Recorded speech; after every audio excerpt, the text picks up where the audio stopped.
À plus de 2000 mètres d'altitude, au cœur du parc national de la Vanoise, ces deux pilotes de drones s'apprêtent à réaliser une première, poser des balises de visualisation des câbles de remontée mécanique pour protéger les oiseaux, une technique qui a demandé un long apprentissage.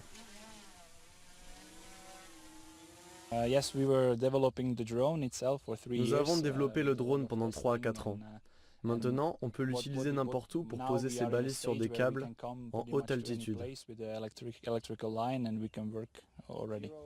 Avant, il fallait un hélicoptère, une nacelle et de nombreux moyens humains pour effectuer ce travail. C'est une société suédoise qui fabrique ces balises de visualisation. En Suède, on a compris depuis longtemps que la protection de la faune sauvage était un véritable enjeu économique. Dans les années 90, on en produisait 3 ou 4 000 par an. L'année dernière, on en a produit 40 000, soit 100% de plus. Une véritable explosion de la demande. Les gens ont plus conscience de la protection des oiseaux. Dans le parc national de la Vanoise, les oiseaux font l'objet d'une attention particulière dans l'aménagement de lignes électriques. Ici, en 1986, on a réintroduit le gypaète barbu. Ce vautour avait disparu des Alpes. Aujourd'hui, 6 couples nichent ici. À côté de cette piste de ski, un gypaéton va bientôt prendre son envol. Le gypaète est une espèce très sensible au dérangement, qui colonise de proche en proche.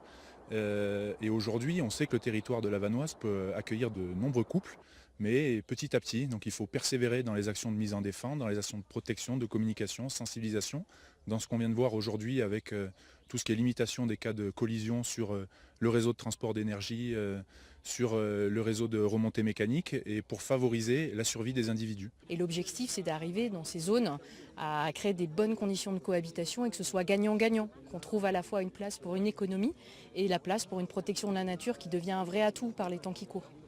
À Pralognan, dans le parc national de la Vanoise, on commence à prouver que la cohabitation entre l'homme et les espèces en voie de disparition est possible.